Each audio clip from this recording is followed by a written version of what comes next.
12 months can simultaneously be a really long time and no time at all.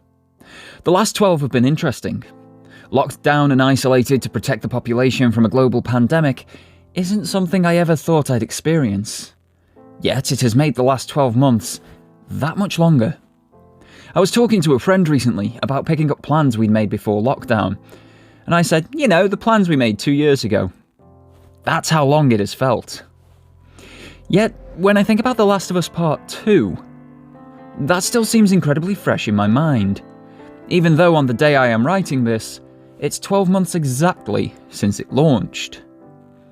So, with a bit of time, some other experiences, a new console generation under my belt, and a different way of looking at games thanks to this channel, I thought it was time to revisit this game and give it my 2021 thoughts.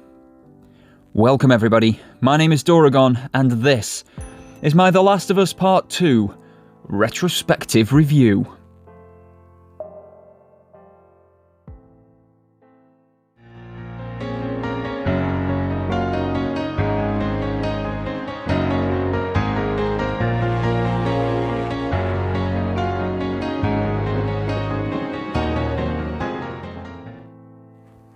Alright guys, strap yourselves in because this is going to be a long one. I'll timestamp down below each sector so you can jump to a certain topic if you want, come back and take the content in bite-sized chunks, or watch it all in one go if you fancy. Whatever way you choose to watch this, I am most grateful for your viewership and would love to hear your thoughts in the comments section below. And so, without any further ado, let us get into it. The original The Last of Us was a generation-defining game. The game of the generation. A term that I'd never heard around before that. It took the road trip story formula and threw you into the middle of it, to experience it and not just watch. Through deft handling of characterization and plot-driving MacGuffins, Naughty Dog delivered something that stuck with the player long after it was done. It's one of the only games that I've never trophy hunted on. I think I have maybe 5% of the trophies. But that doesn't matter. It's about the game for me. The story, characters and mechanics, the melding together of all of those factors for a complete experience. They are so much more important to me.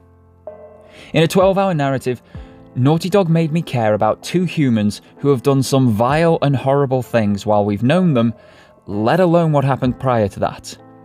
And made me not think twice before murdering everyone who held humanity's best interests at heart with a vaccine creation, all to save Ellie.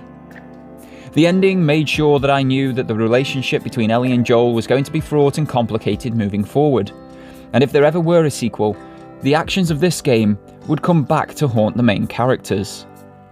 With the eventual announcement of the sequel, I knew we were in for a big shake-up. There were leaks and spoilers before the launch of the sequel, that, despite my best efforts, I was unable to avoid. Thank you, IGN, for your blatant disregard of spoiler etiquette.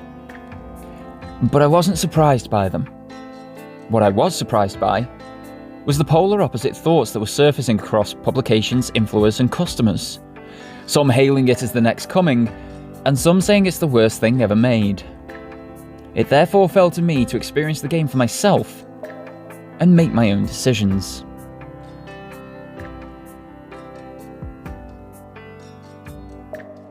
The story was one of the major bones of contention, so I want to talk about it first and in a bit of depth, relaying many of my thoughts and emotions from both 12 months ago and now. As such, consider this your spoiler warning. Watch after this point at your own spoiler peril.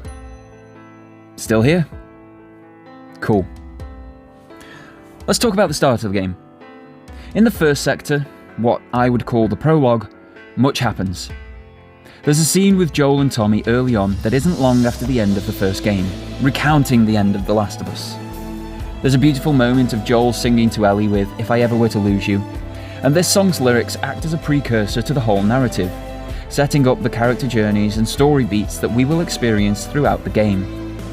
We then switch between Ellie and Abby as playable characters for the rest of the prologue, setting the scene, introducing important characters, relationships, and motivations. Then, it happens. The writing in this segment of the game is wonderful. As with titles like Ghost of Tsushima and Ratchet & Clank Rift Apart, There is nothing particularly new here, and to anyone well-read or well-gamed, you can likely see what is coming even without the pre-launch spoilers. But its execution is exceptional. Every actor, every animator, every nuanced piece, be it in performance, lighting, atmosphere, whatever, all the way up to the start of Ellie's journey to Seattle, it's just exceptional.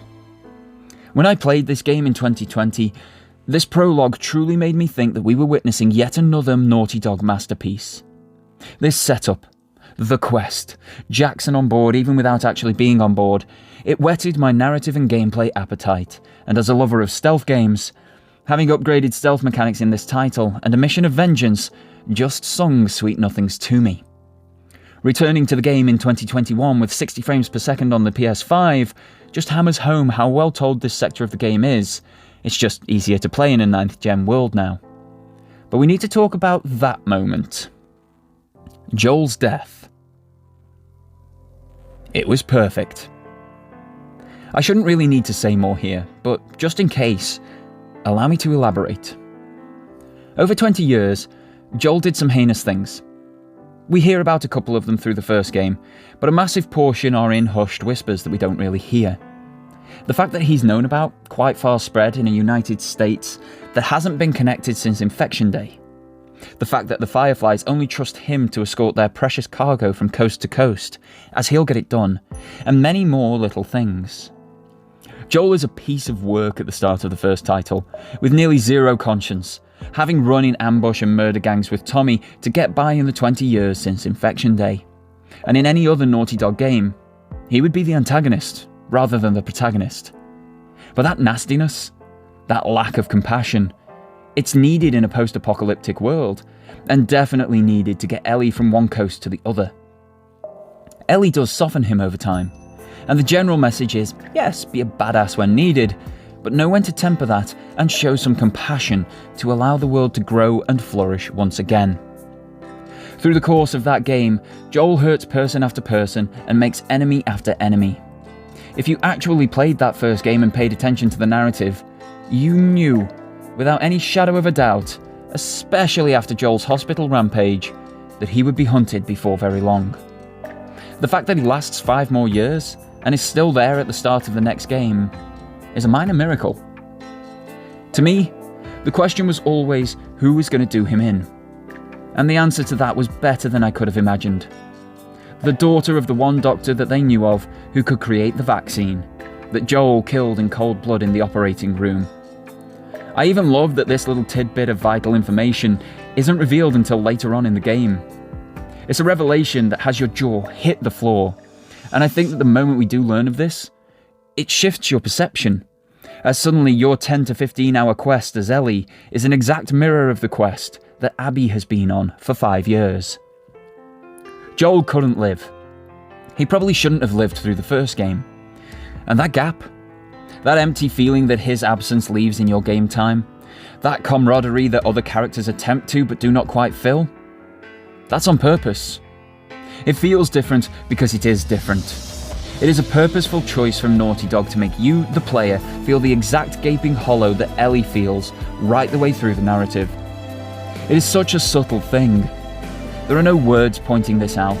There are no visual cues or sounds telling you to miss this character or feel this way. It is a purposeful absence of anything that creates that feeling, and relies on you having that connection, having played part 1 to even notice it. And as a storytelling mechanic, I thought it was genius. I personally don't feel that this detracted from the relationships with other characters either. Those relationships were always going to be different. They're different people after all. And I loved seeing a more jovial and, on occasion, slightly more childish Ellie when she's with Dina. She feels free around this woman and can be herself. It's a situation that anyone should be able to relate to if they have found the correct partner in life. And that's what partnerships are all about. Being yourself fully with another person. I love the awkwardness between Ellie and Jesse with the whole Dina situation. They have each other's backs and will fight tooth and nail for one another. But in the quieter moments, they don't know what to say being the ex and current partners of the same woman. Any attempted meaningful conversation they do enter into, Ellie's grief and anger take over, and she lambasts Jesse. These are very real human interactions and relationships, and they do an amazing job of being their own thing. They're never going to be the same as or replace Ellie and Joel's relationship, because that was something special. That was more of a father-daughter situation, and akin to those stepfathers who step up to the plate and are there when they don't have to be. A romantic love relationship and a long-term close friendship are never going to replace that, in life or in entertainment media. They are their own unique and beautiful thing, and I think, both 12 months ago and now, that Naughty Dog did an amazing job of showing how all of these relationships are their own thing and can all exist simultaneously. The relationships do become strained though, again as they would in real life. Ellie hasn't grieved throughout this game. She's gone from action to action and is stuck on the second stage of grief, anger. It's all encompassing to her. The only thing that matters to Ellie is finding and killing Abby. This takes its toll. Dina is pregnant and it's Jesse's child, just to make things even more awkward between the three of them. And rather sensibly, Jesse says they should return to Jackson and let it all lie, protect the new life growing within Dina. But Ellie pursues Abby nonetheless and brings hell to her friends. From broken relationships to severe injuries, the whole group can no longer fight. But Ellie pushes forward. She does this as it is exactly what Joel would do. It's how he acted in the first game, and it's how Ellie thinks she should act in his honour. And all that happens is she pushes those who love her away. It's an interesting dichotomy between what the player is seeing and feeling, and what the character is seeing and feeling. I love this dichotomy. It's perfect characterization, and it feels so much more impactful in a game where the character you are playing as takes you, the player, in a different direction to what you think is right. This was a major bone of contention with the game for many players and reviewers, at least from comments on every The Last of Us Part 2 social post and review that I've seen. But it shouldn't have been. Many people said, Ellie wouldn't act that way, you've ruined the character. But here's the rub. Grief changes people.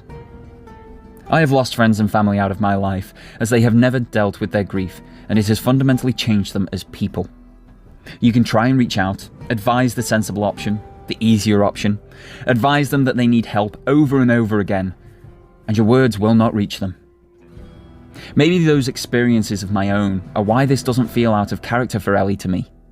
I know that anyone can act any way when going through grief, and when these characters live in a world where violence is a necessity, I feel it fits even better.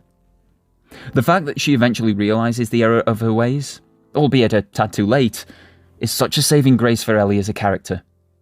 I personally have no problem with characters changing completely and going down a dark road. None of us know how we would react in ultimately traumatic situations. We like to think we'd keep our humanity and morality, but trauma and grief can change you in ways you never thought possible. I do think I would have liked a completely dark narrative where Ellie never comes back from the brink, goes all in, loses everything, and wakes up in a world more hollow than when she started. But I like that glimmer of hope that the character is given towards the end of her Seattle quest. That slight glimmer of redemption. The road back is lit. The friends and family can return home, not really any worse off, until Abby rips even that small glimmer away. This moment feels like the end of the game. This is a mighty crescendo that we're building to here. It's the showdown that the last 10 to 15 hours have been working towards. Okay, we expect a little prose before said showdown, and this is where that flashback moment of Joel killing Abby's father happens. We've then literally killed all of Abby's friends by this point through our gameplay. Abby's grief and rage has to be bigger and more hurtful than Ellie's. My expectation was to return to the theatre after the flashback, and with my shifted perception, enter into a final battle that I didn't want to be part of. A perfect build-up, a beautiful twist, and a purposely dissatisfying conclusion.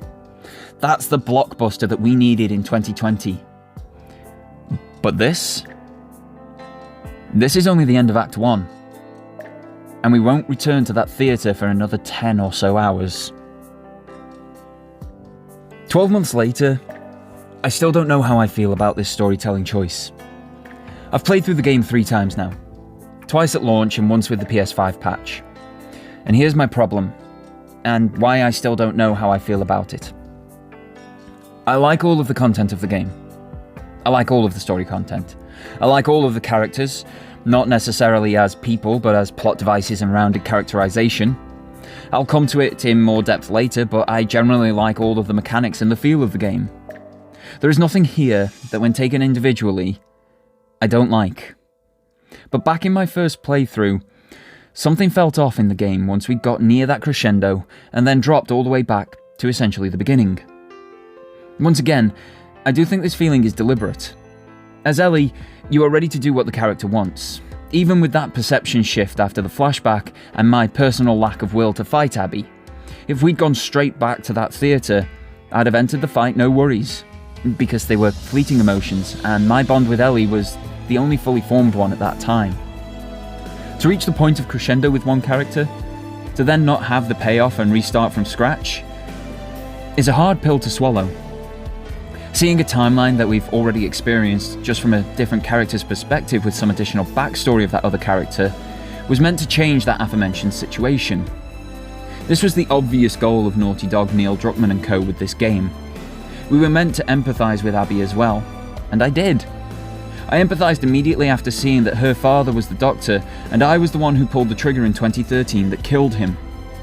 To then see her through her own 10 to 15 hour sector that fully humanised her and didn't just present her as a 2D antagonist was wonderful.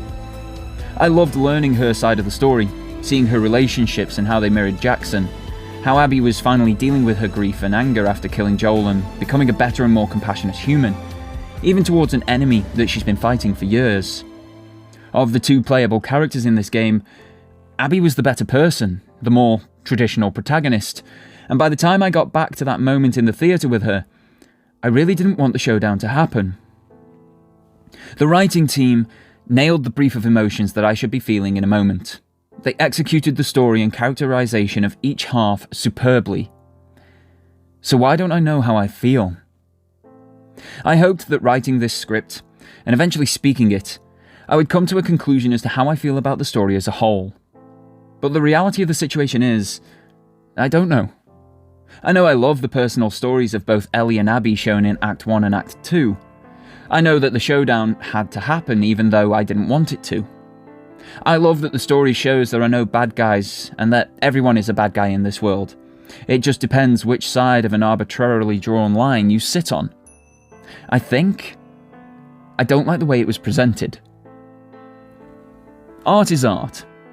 It's one of the most nonsensical statements ever put out into the world, but it's true. And literacy is, of course, a form of art.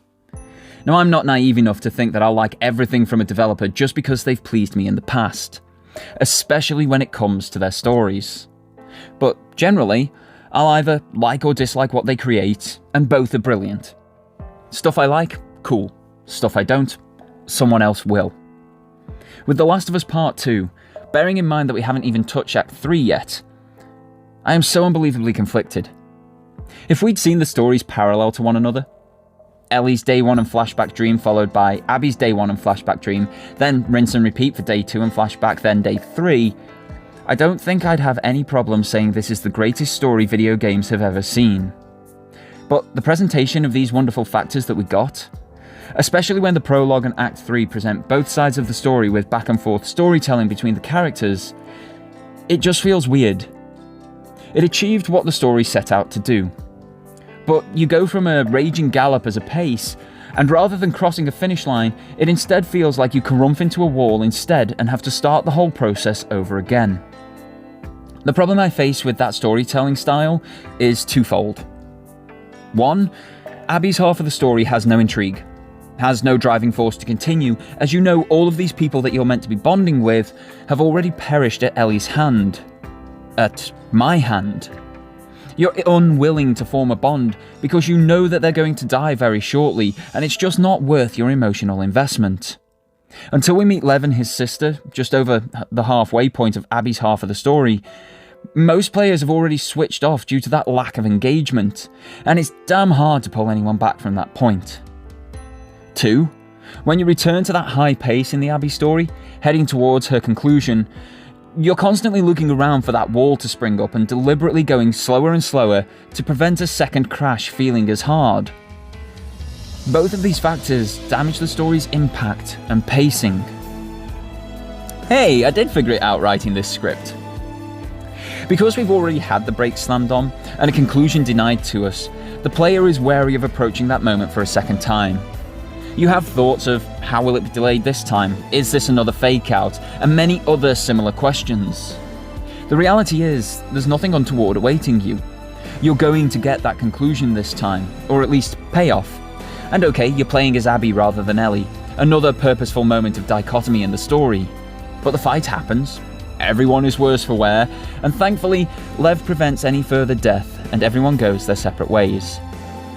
Now it would have been easy to leave it there, and while not a happy ending, players could make up their own idea of what happened thereafter. But the epilogue or Act 3 is important here, and the comments from a loud portion of the community prove that. Waste of a game, didn't get revenge. It's so unsatisfying not killing Abby. So Joel's killer gets away scot-free? How is that a good story? These are 3 legitimate comments that I have seen on The Last of Us Part 2 media in June 2021. And they prove that an epilogue that hammers the message of the game home was needed. And the foresight of the creation team to know that was going to be the case was inspired. I love most of the final act. Whether you call it Act 3 or the epilogue, it serves the same purpose and looks into the mindset and headspace of all of these characters and the consequences of the choices they have made. I love the difference between Tommy and Ellie with the acceptance of their current lot. I love Dina and Ellie's relationship, even through Ellie's PTSD. I love the bond that has formed between Abby and Lev, and the mirror of Ellie's blinded journey in Abby's search for the Fireflies. This final act starts out so much like a growth epilogue, but between Tommy's words and Ellie's own trauma, the quest for vengeance picks back up with Ellie leaving Dina and their child and travelling up the coast in search of Abby. This, I didn't like.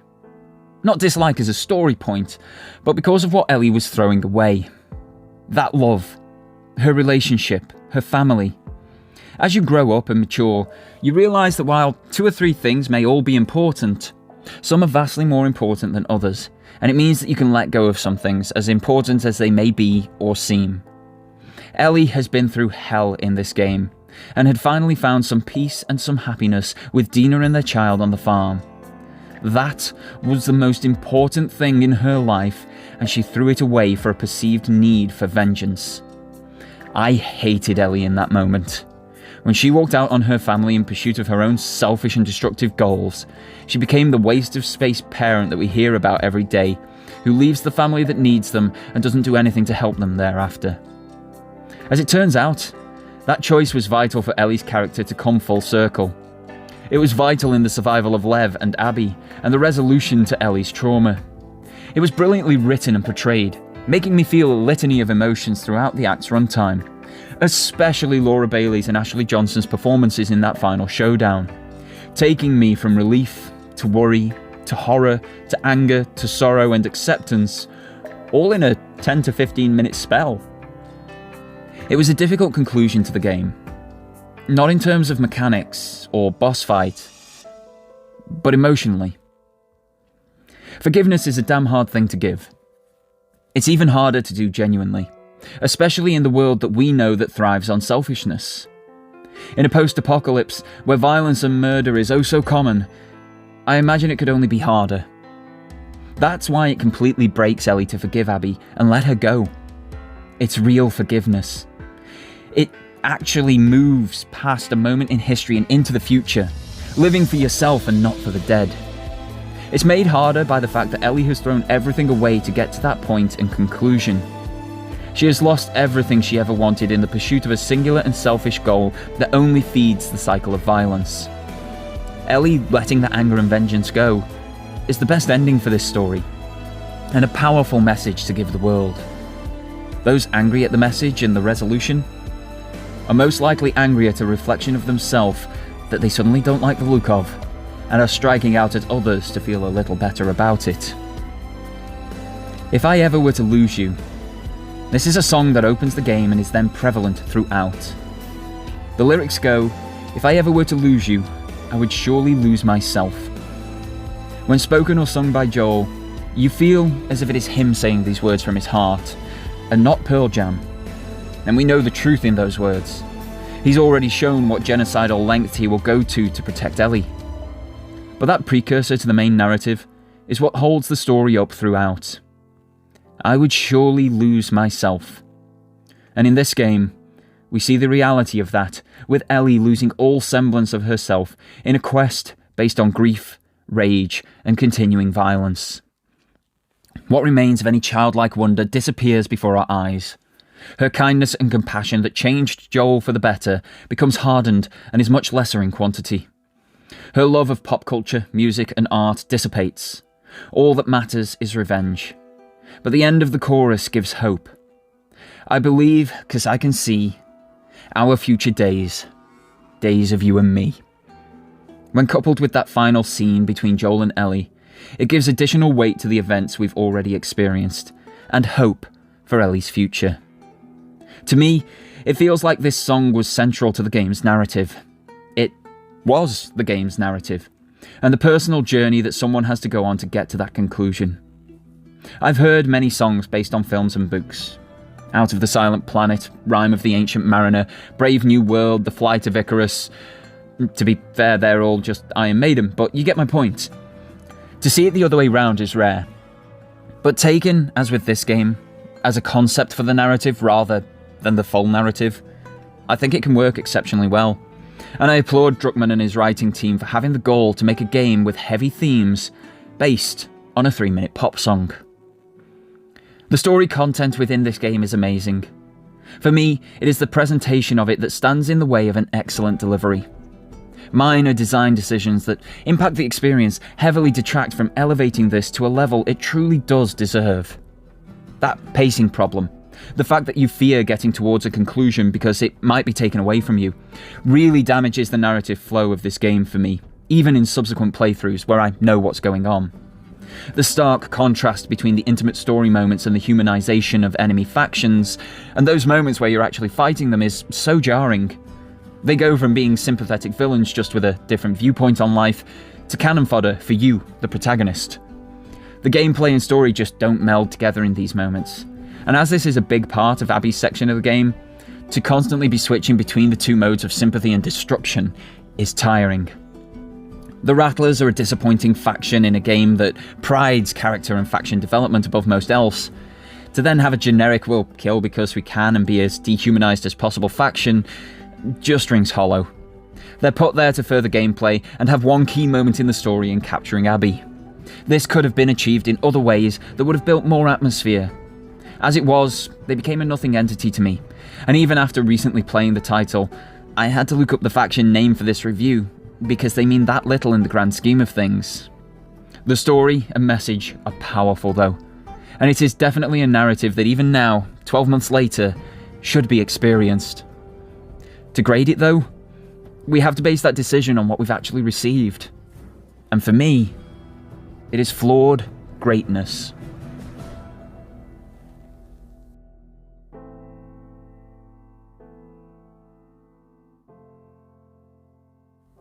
From a more mechanical approach, this game follows a similar pattern of confusion. On the one hand, it is mind-blowingly good. I've just come off the back of 2 PS5 exclusives in Returnal and Rift Apart, and The Last of Us Part 2 doesn't feel out of place as the next thing to play. Visually, it looks better than either of those titles, and the sheer lack of any form of loading and the seamless transition from cutscene to gameplay is still mind-blowing on a PS5, let alone the PS4 that it was designed for. There was a focus in the creation of this title that required so much effort from the Naughty Dog teams to see it across the line. From new physics engines that allowed ropes and hair to look and act as good as they do, to a new rendering engine so that eyes actually looked realistic. The sheer workload of the title is immense, and the payoff in terms of visuals, handling, atmosphere, interaction, and emotion was truly worth it from a consumer's perspective, especially in the 7-year turnaround that all of these new things had to be created in. There's something we have to remember about this game as well. It's called Part 2. This isn't some overhauled sequel or next greatest thing where we're pushing the envelope again. It's part of the same story, the same whole as the original. It is the second part of the overall narrative, and Naughty Dog took that ethos very seriously. What this means, from a mechanics and gameplay perspective, is that the studio wanted the title to feel the same as the 2013 game, while still being better in every single mechanic and engine. Even for the best in the business, which I personally class Naughty Dog among, and with 7 years on their side, that is a very tough ask. It's not a perfect translation, do not get me wrong. There are aspects of this game that I feel could, and maybe should have been updated to better fit the 2020 world it was releasing into.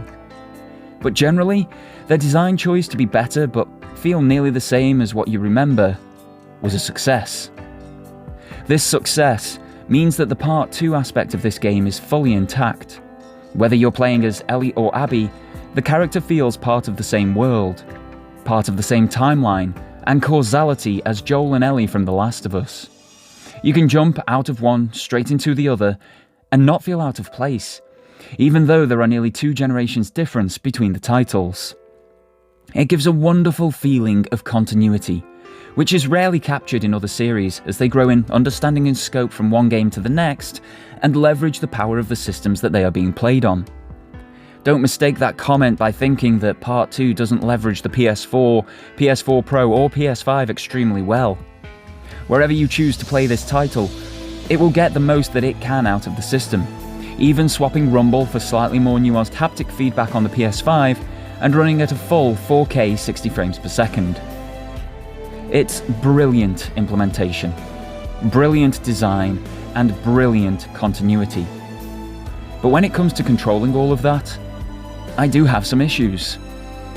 My biggest gripe, now it's going to sound a bit weird, so bear with me here, is comfort. The comfort sucks. To run in this game, you have to hold down a specific button, similar in style to the Batman Arkham games, older Gears of War games, and the true Assassin's Creed titles. Naughty Dog chose to assign that run button as L1, and this is where my comfort complaint comes in. The claw. Maybe it's because I've just replayed it on the PS5, and the DualSense is a bigger controller than the DualShock 4. But I felt the same way 12 months ago.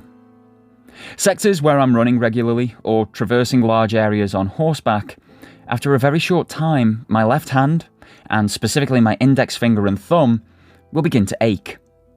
If the next sector of gameplay is similarly heavy on running, it will likely end my game time for that day. The stretch of the claw on larger modern controllers isn't healthy in a prolonged gaming session, and when my job, which means my money, my food, and my house, depend upon my hands and my fingers to be in good shape, having a control scheme that stresses them, in something that is meant to be a hobby and an escape from that work, is kind of unacceptable. Back in the PS3 era, when this series initially launched, this wasn't a problem. The DualShock 3 is a small controller, and no matter what hand size you are, there was no stress to your body in holding a claw-type position on that particular controller. But times have moved on, and by the time that this game launched, controllers had grown for a more ergonomic feel, and this meant there was a bigger stretch when utilising that same old controller scheme.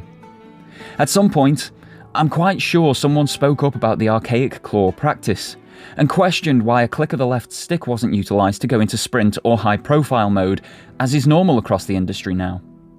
I'd be interested to see the back and forth that led to the situation that we have in the finished product, especially when that click of the left stick isn't used throughout the game. My confused feelings are compounded a bit by the fact that this game uses older control schemes. It launched in 2020, and in the 7 years since Part 1, control schemes have evolved just as much as the games themselves. But Part 2 doesn't seem to have evolved with them in that regard. Reload, for example, is the exact same button as shoot in Part 2. What this has led to in my playtime, 12 months ago as well as now, though worse now after experiencing resistive triggers, is many a moment of either accidental shots because you're not far enough out of ADS, or the character not shooting because the minute differences of how far to aim down sights to shoot you need to go haven't been met. In a game where both timing is paramount and resources are hyper scarce because I play on higher difficulties, wasting that one shot because of a poor design decision on a controller scheme can have majorly dire consequences on your playthrough, especially when it keeps happening. Being unable to react in time, or reloading instead of shooting, has the same dire consequences. The fact that run and dodge are the same button, if mistimed, can cause death in-game. And the whole standing to crouch to prone situation, it's 5 years out of its time. It's a design choice that makes the game feel old out of the gate. I appreciate the continuity of the feeling of play, but that feeling could have been achieved whilst updating the controls. Sony Santa Monica are a testament to this effect. Both God of War 3 and 2018's God of War achieve this exceptionally well. They honour and harken back to how the previous titles once felt, but they ensure that they are appropriate to the time of their release and the hardware that they were built for. With such a resource under the heading of PlayStation Studios, I'm somewhat surprised that Naughty Dog didn't tap into Santa Monica's expertise in achieving a similar result. So instead, we're greeted with a brand new game that already feels old upon launch. And 12 months later, that feeling is only more noticeable. But here's where I get conflicted once again. What is there works perfectly. Every mechanic and input for said mechanic is exceptionally well executed. If you can detach yourself from overlapping controls, there is nothing to pick apart in underlying architecture. I don't have to think about control inputs. It feels natural in the moment. And when all of this happens with no bugs, no crashes, no frame rate drops or issues of any description, it is an absolute marvel to play. There is then the attention to detail that immerses you like no other game that I have yet played. The movement of people's clothes, for example. The opening of bags and drawers. Upgrades, movements, cutscenes, transitions, physics. Everything is so realistic that it's incredibly noticeable, because no one else comes close. In my replay on the PS5, I kept noticing the little things. The way Abby's plait moves, the putting up and pulling down of Ellie's hood, the flex of Abby's muscles, the floppiness of the paper map. They are so unbelievably real that when these are all happening in a realistic future visage of Seattle, and the characters stop to take in the vistas as you would, it takes every team that worked on this game's design and puts them on a pedestal above everyone else. But once again, there is a negative to detract from a huge positive. There are so many occasions in Part 2 that narrative and gameplay don't marry up. Take an early moment in the Abby half of the game. She, Mel and Manny are under attack from the Seraphites or Scars and are trying to escape them across a rail yard. The narrative says to move quick to outrun them and get to safety. But you spend so long looking on every shelf and in every drawer and every trailer that the narrative impetus is lost because you've just spent 20 minutes rounding up resources to make a single medkit. This issue is more starkly outlined later in Abby's half. After meeting Lev, she starts to see the Seraphites in a different light and actually respect them, at least in cutscenes and dialogue. But in gameplay, she's mowing them down like cannon fodder with no concern or remorse, especially as Lev knows and cares for many of the people she's mindlessly killing. I personally found this really jarring that gameplay and narrative so often contradict one another. But as I say, they're excellent in their own way. It's just a feeling of them not particularly belonging together. When I take into account my earlier feelings of this sitting easily alongside Returnal and Rift Apart, two mechanically exceptional titles that I have very little issue with, I hope that you can start to understand where my conflict comes from. With narrative, mechanics, design and implementation all being so tightly knit together to create the whole, when a couple of parts are exceptional, others are great, and some raising many a question of why, it makes it difficult for me to come to a definitive conclusion as to the quality of the whole. I know each individual segment is brilliant, but when married together, they don't always complement one another. Who knows? maybe I'll be of a more sound mind and thoughts by the roundup of this review.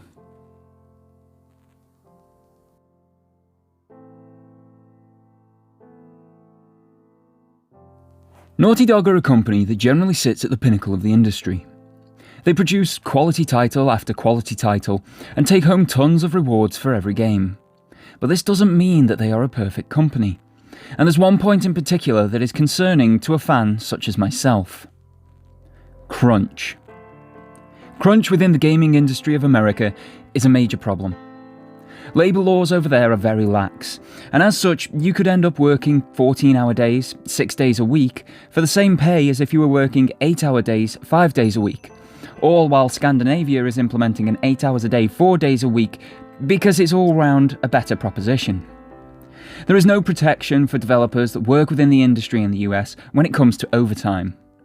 Companies have long taken advantage of that and squeezed their employees for everything that they have physically and mentally. And Naughty Dog have been incredibly guilty of this in the past. There are accounts of people sleeping in the office because by the time that they finish one workday, there's not enough time to get home and back before the next one starts. There are high-profile creators and writers that have left due to stress, depression, and burnout. Bruce Straley, one of the Last of Us directors, and Amy Hennig, the creator of Uncharted, being two big examples. But this happens up and down the food chain in Naughty Dog. No position is safe from the crunch, and this therefore creates a toxic environment that needs to be addressed. Insomniac Games, another PlayStation Studios team, have just pumped out 4 games in 3 years, and at no point have they crunched. There are obviously workflows and processes that work incredibly well that Insomniac utilises, and Naughty Dog could adopt and adapt to suit and protect their staff. It's worked superbly for Insomniac, and the quality of their games has only improved with each new release. Imagine what Naughty Dog, who already pump out incredible quality titles, could achieve if their staff were happy, comfortable, and not burned out. This situation was reported on heavily last year at the launch of The Last of Us Part 2, and changes in directors and management have already taken place in light of these concerns. We have not yet heard anything, either from the company or from reporters, on whether these changes have bore fruit, and if the staff feel better or better protected. As much as we would like to snap our fingers and have this be better in a moment, changes of this nature do take time to fully implement and change things for the better. But after 12 months, I feel an update should be given by the studio, to reassure fans that appropriate steps are being taken to better care for the amazingly talented individuals that make these titles that we love. We need clarity on this matter. People's health is not a price that you pay to create anything, and when so many have historically paid in physical and mental health for Naughty Dog, if they don't improve those practices, and we don't hear about them in due time, for me, Naughty Dog will also be boycotted, just as Ubisoft are due to their protection of sexual abusers.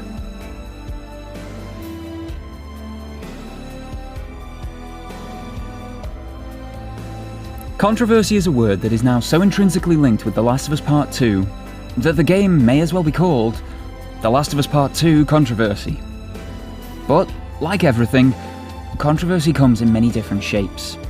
So what I'm going to do here is quickfire through some controversy headings that have cropped up around this game and give you my 2 pennies worth.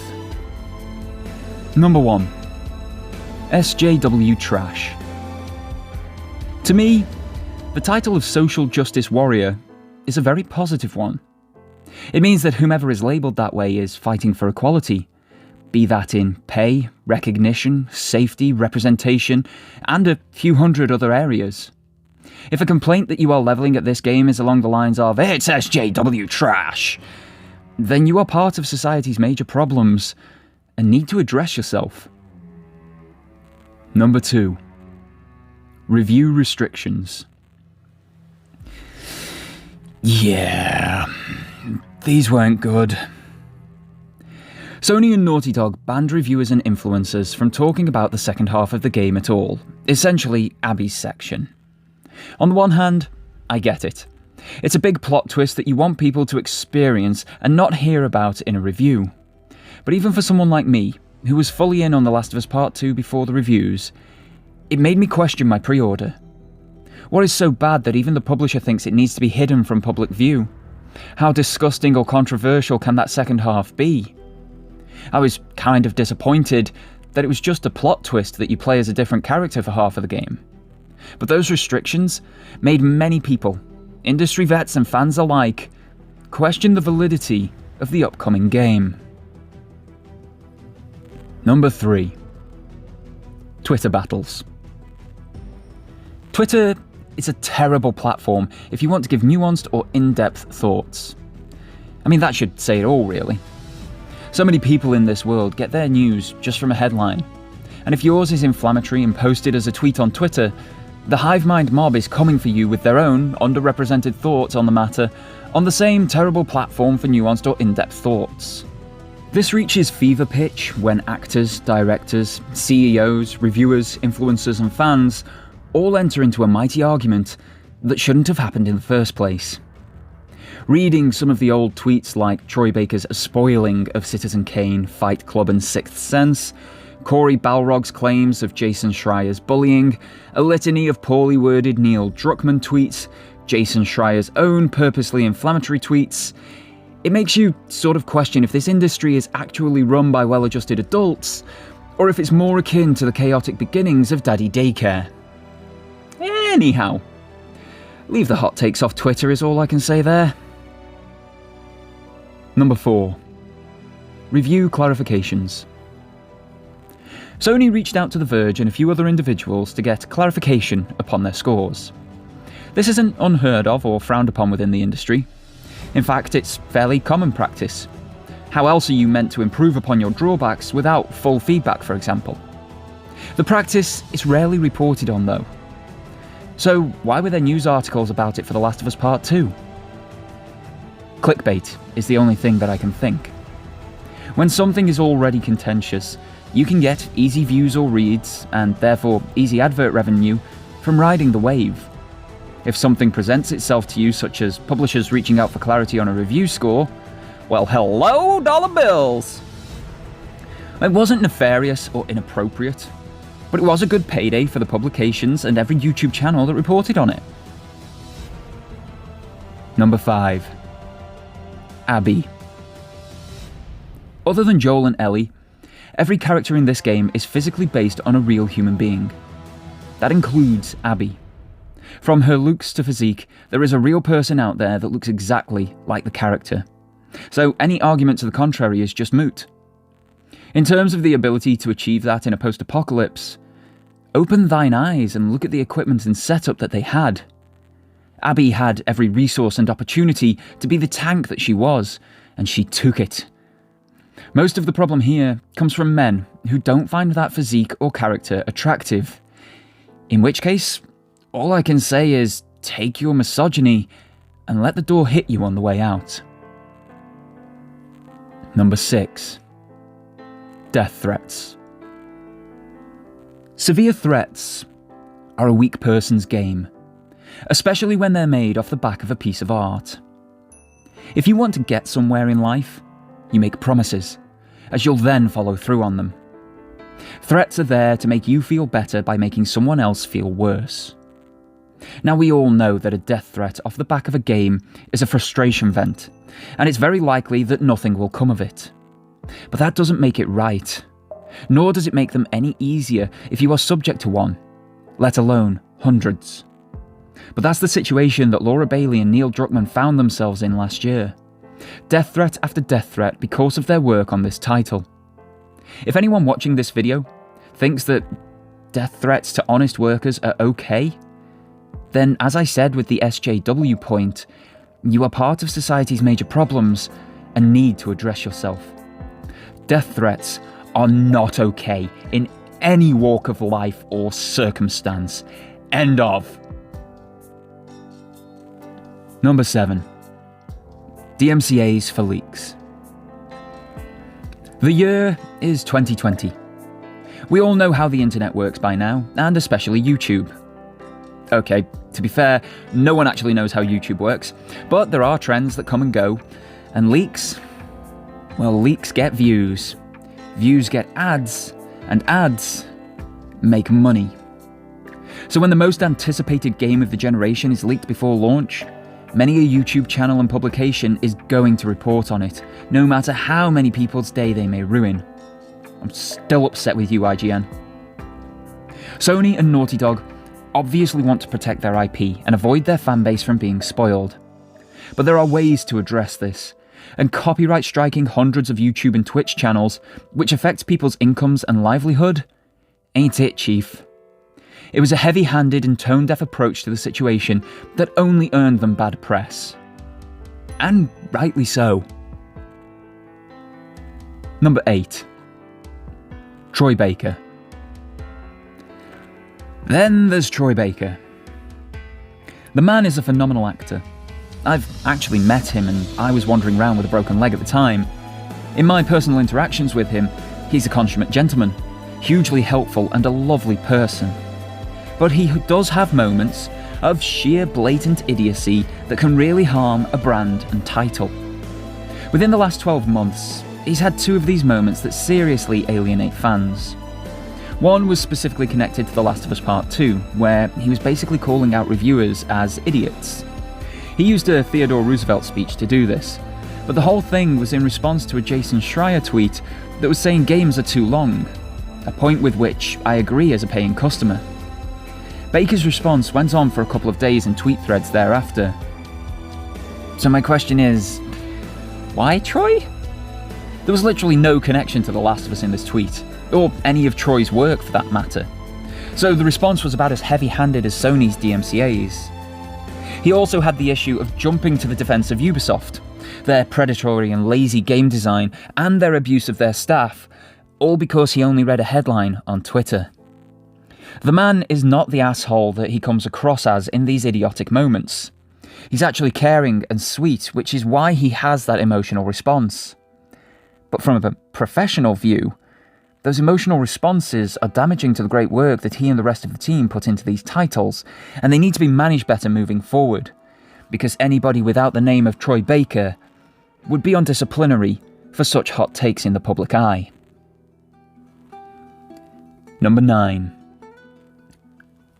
False advertising. So, leaving the hot takes off Twitter, I'm going to put this one on YouTube. Get over it. Many people have complained about the Joel scene in one of the pre-release trailers, saying that it was false advertising, displaying Joel in the latter game when he was obviously dead. But these said same people hail Marvel's misdirection when there are scenes in the trailer that do not appear in the final product. You can't have it both ways. Either every entity that is utilising this long-standing advertising tactic to protect vital plot points is false advertising, or they are all using great misdirection. You cannot change the rules to suit how annoyed you are at a specific product. As such, get over it. It's been used for generations and it will continue to be used for generations more. Unless this tactic negatively impacts every product that uses it, it is here to stay. So get used to it. As I said, controversy is a wide net, and many of the issues are either with the accusers not the game, or so darn stupid that it isn't actually newsworthy. There are a couple, however, that Naughty Dog and Sony should address for future releases, as they just give bad press leverage when maybe it isn't deserved otherwise, or negatively impact people's livelihoods due to unwarranted and overly aggressive methods.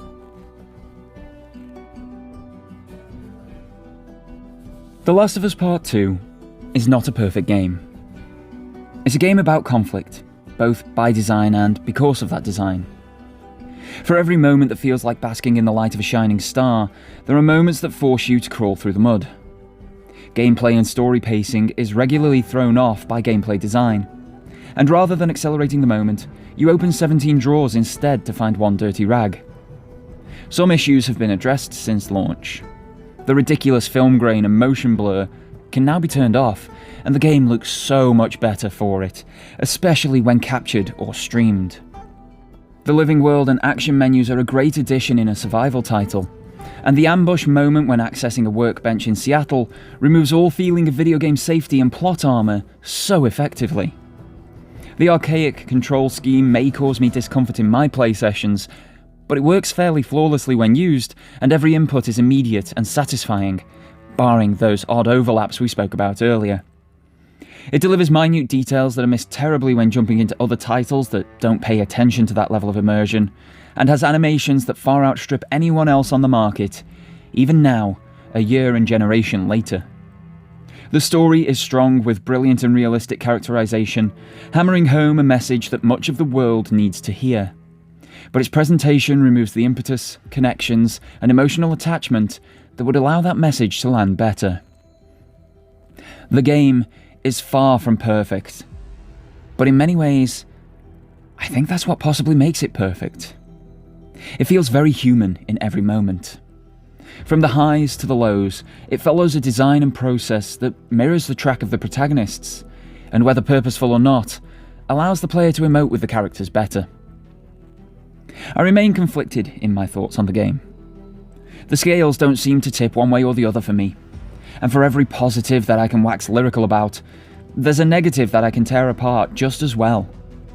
The balance of things should therefore say that this is bang average. A 5 out of 10. Okay on the scoring scale. But a game doesn't linger in your thoughts constantly for 12 months or more if it is just average. For something to linger that long, there is something to it. Something that the whole delivers, that raises it towards the top of the pile.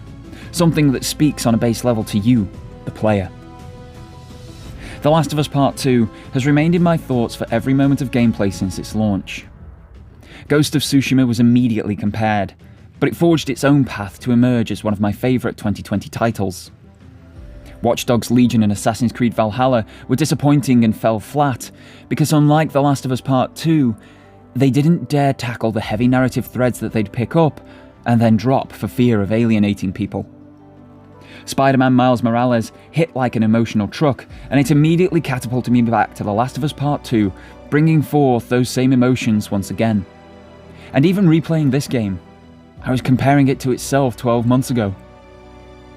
It remains in my thoughts even now.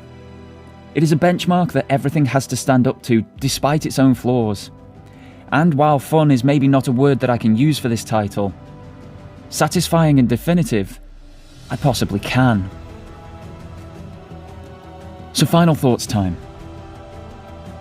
The Last of Us, or Part 1, was considered by many as a masterpiece. The expectation was therefore present that Part 2 would achieve that same lofty title. Many have said this can't have that title because of the controversy, because it isn't as satisfying as Part 1. The definition of a masterpiece, though, according to the Oxford English Dictionary, is a work of outstanding artistry, skill, or workmanship. Cambridge's dictionary adds 2 other examples: a work of art, such as a painting, film, or book that is made with great skill, and a skillful or impressive example of something. Michelangelo's David was controversial for its realistic take of human anatomy, and Leonardo da Vinci was controversial for his studies of anatomy going against God's divine will. But both are classed as masters now, and the controversial works are masterpieces. Whichever version of that definition that you look at, wherever you choose to look at it, despite the flaws that cause me and many others so much conflict in our thoughts on the game, The Last of Us Part 2 meets all of the criteria to be called a masterpiece, just as its predecessor was. So, backed up by dictionary definitions, industry experts' analytics, historical actions, and the knowledge that there is such a thing as a flawed masterpiece, I'm happy to bestow that title upon this game as my conclusion. The Last of Us Part 2. A flawed masterpiece. I would like to thank you all very much for tuning in. I wanted to revisit The Last of Us Part 2 after my initial review 12 months ago for a few reasons. I'm better at this video editing thing now. I can articulate my thoughts better, and as I said in the conclusion, it hasn't left my thoughts for the entire 12 months, so it deserves the focus that I feel I have now given it in this re-review. I of course replayed the game before entering into this review to experience it again and to capture the required footage directly on the PS5. This 12-month separated replay has allowed me to put words to many of my thoughts and compartmentalise them effectively. Hopefully that means I can now also move forward, just as the characters in the game did, due to now having peace with my thoughts about it. If you were also conflicted about your thoughts, hopefully this has helped you to come to a conclusion, even if that conclusion is, it's okay to be conflicted. With all that said, please don't forget to hit that like and subscribe button if you enjoyed the video. It helps the channel out massively. You can also hit the bell for notifications of when new content goes live, and tell me in the comments section below your thoughts on The Last of Us Part 2 12 months later, and if this video has helped you with your own thoughts on the game. You can also follow me on the socials from the links in the description box below, which I will try to be more active on. But otherwise, your viewership is very much appreciated. And until next time, guys, have yourselves a fantastic day. And take care. I have no need for any more. 'Cause I believe, 'cause I can see our future days, days of you and me.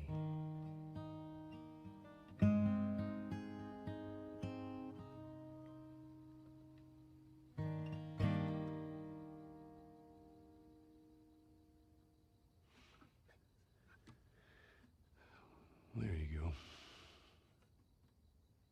Well, that didn't suck. I'll take what I can get.